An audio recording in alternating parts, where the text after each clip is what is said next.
അരുൺ, മറ്റൊന്ന് ഇന്ന് CPM ജില്ലാ സമ്മേളനങ്ങൾക്ക് തുടക്കമാവുകയാണല്ലോ. സംസ്ഥാന സമ്മേളനം നടക്കുന്ന കൊല്ലം ജില്ലയിലെ സമ്മേളനത്തോടെയാണ് തുടക്കം.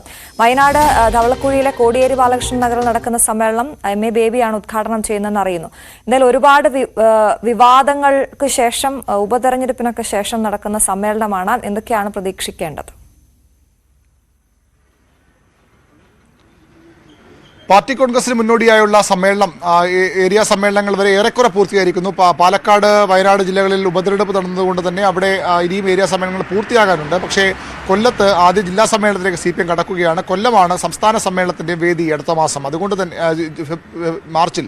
അതുകൊണ്ട് തന്നെ കൊല്ലത്ത് ആദ്യം സമ്മേളനം നടത്തി സംസ്ഥാന സമ്മേളനത്തിൻ്റെ ഒരുക്കങ്ങളിലേക്ക് പോവുകയാണ് CPM. സാധാരണ എല്ലാ സംസ്ഥാന സമ്മേളനങ്ങളും ആ രീതിയിൽ തന്നെയാണ് CPM ആസൂത്രണം ചെയ്യുന്നത്. പക്ഷേ കൊല്ലത്തെ ഈ സമ്മേളനത്തിന് മറ്റു പ്രത്യേകത കൂടിയുണ്ട്. ഒരു ഏരിയ കമ്മിറ്റി തന്നെ പിരിച്ചുവിടപ്പെട്ട ജില്ലയാണ് കൊല്ലം. കരുനാഗപ്പള്ളിയിൽ കടുത്ത വിഭാഗീയതയെ തുടർന്ന് വിഭാഗീയത തെരുവിലേക്കും പാർട്ടി ഓഫീസിലേക്ക് പ്രവർത്തകരുടെ നേതാക്കളുടെ പ്രകടനവുമായൊക്കെ എത്തിയതോടുകൂടി ഒരു കരുനാഗപ്പള്ളി ഏരിയ കമ്മിറ്റി തന്നെ പിരിച്ചുവിടേണ്ട അവസ്ഥയിലേക്ക് CPM എത്തിയിരുന്നു. കരുനാഗപ്പള്ളിയിൽ ഏരിയ സമ്മേളനം പൂർത്തിയാക്കാനും കഴിഞ്ഞിട്ടില്ല. ഏരിയ സമ്മേളനം മാത്രമല്ല, അവിടെ 2 ലോക്കൽ സമ്മേളനങ്ങൾ വിഭാഗീയതയെ തുടർന്ന് പൂർത്തിയാക്കാൻ കഴിയാത്തൊരു സാഹചര്യമുണ്ട്. കരുനാഗപ്പള്ളി ഏരിയയിൽ നിന്നുള്ള നേതാക്കൾ ഈ സമ്മേളനത്തിൽ പങ്കെടുക്കുന്നില്ല. അവരെ സമ്മേളനത്തിൽ ഒഴിവാക്കിയിട്ടുമുണ്ട്. അങ്ങനെ കരുനാഗപ്പള്ളിയിൽ നിന്നുള്ള ആളുകളില്ലാത്ത ഒരു സമ്മേളനമാണെന്ന് നടക്കാൻ പോകുന്നത്. കടുത്ത വിഭാഗീയതയാണ് അവിടെ ഉണ്ടായത്. സംസ്ഥാന തലത്തിന് CPM ഏറ്റവും നാണക്കേടുണ്ടാക്കിയ ഒരു സംഭവമാണ് കരുനാഗപ്പള്ളിയിൽ ഉണ്ടായത്. അതുകൊണ്ട് തന്നെ വളരെ ജാഗ്രതയോടുകൂടിയാണ് CPM നേതൃത്വം കൊല്ലം സമ്മേളനത്തെ കാണുന്നത്. അവിടെ ഈ കാര്യമായ പ്രശ്നങ്ങൾ ഈ ജില്ലാ സമ്മേളനത്തിൽ ഉണ്ടാകുമെന്നവർ കരുതുന്നില്ലെങ്കിൽ പോലും സംസ്ഥാന നേതാക്കളുടെ വലിയൊരു പട തന്നെ അവിടേക്ക്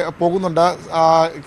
പൊളിറ്റ് ബ്യൂറോ അംഗം MA ബേബി ഉദ്ഘാടനം ചെയ്യും. AK ബാലനും KK ശൈലജയും ഉൾപ്പെടെയുള്ള കേന്ദ്ര കമ്മിറ്റി അംഗങ്ങൾ, M സ്വരാജിനെ പോലെയുള്ള സംസ്ഥാന സെക്രട്ടേറിയറ്റ് അംഗങ്ങളൊക്കെ അവിടെയുണ്ട്. മന്ത്രി KN ബാലഗോപാൽ കേന്ദ്ര കമ്മിറ്റി അംഗം, അദ്ദേഹം ജില്ലയിൽ നിന്നുള്ള നേതാവ് കൂടിയാണ്. അദ്ദേഹത്തിൻ്റെ സാന്നിധ്യം പൂർണ്ണസമയം ഉണ്ടാകും. ഒരു തരത്തിലുള്ള വിഭാഗീയ പ്രവർത്തനങ്ങളും ജില്ലാ സമ്മേളനങ്ങളെ ബാധിക്കരുതെന്നൊരു കർശന തീരുമാനം CPM-നുണ്ട്. കാരണം ആദ്യ സമ്മേളനമാണ്, കൊല്ലത്താണ്. അത് അവിടെ ഈ വിഭാഗീയതയ്ക്ക് തുടങ്ങിയാൽ വരും സമ്മേളനങ്ങളെയും അത് ബാധിക്കുമോ എന്ന ആശങ്ക CPM-നുണ്ട്. അതുകൊണ്ട് തന്നെ ഒരു തരത്തിലുള്ള വിഭാഗീയ പ്രശ്നം ഉണ്ടാകാതിരിക്കുന്ന കനത്ത ജാഗ്രത CPM നേതൃത്വം പുലർത്തുമെന്ന് ഉറപ്പാണ്. MA ബേബി ഉദ്ഘാടനം ചെയ്യും. S സുദേവനാണ് ഇപ്പോൾ കൊല്ലത്തെ ജില്ലാ സെക്രട്ടറി. അദ്ദേഹം തുടരാൻ തന്നെയാണ് സാധ്യത. അദ്ദേഹത്തെ മാറ്റാൻ തീരുമാനമുണ്ടായാൽ മുൻ MP കൂടിയായ സംസ്ഥാന സമിതി അംഗം K സോമപ്രസാദിൻ്റെ പേരാണ് പ്രധാന പരിഗണനയിലുള്ളത്. അദ്ദേഹം പട്ടികജാതി ക്ഷേമ സമിതിയുടെ, CPM-ൻ്റെ പോഷക സംഘടനയുടെ പട്ടികജാതി ക്ഷേമ സമിതിയുടെ സംസ്ഥാന സെക്രട്ടറി കൂടിയാണ്. S ജയമോഹൻ ജില്ലാ സെക്രട്ടറി അംഗം, അദ്ദേഹത്തിൻ്റെ പേരും ചർച്ചയിലുണ്ട്. J മേഴ്സിക്കുട്ടിയമ്മ ജില്ലാ നേതൃത്വത്തിൽ കൊണ്ടുവരണമെന്ന അഭിപ്രായമുള്ളവരുണ്ട്. പക്ഷേ അതത്ര എളുപ്പമുള്ളവർ വളരെ സീനിയറായ സംസ്ഥാന സമിതി അംഗമാണ്. പക്ഷേ സംസ്ഥാന സെക്രട്ടറിയിലൊക്കെ പരിഗണിക്കപ്പെടാവുന്ന പേരാണ്. അതുകൊണ്ട് തന്നെ മേഴ്സിക്കുട്ടിയമ്മയ്ക്ക് ആ രീതിയിൽ സാധ്യത കുറവ് എന്നാണ് വിലയിരുത്തപ്പെടുന്നത്. S സുദേവൻ തന്നെ തുടരും. അല്ല, സുദേവൻ മാറിയാൽ S ജയമോഹനോ അല്ലെങ്കിൽ K സോമപ്രസാദോ പുതിയ ജില്ലാ സെക്രട്ടറി വരും. ശരി, VV അരുണാണ് വിവരങ്ങൾ നൽകിയത്.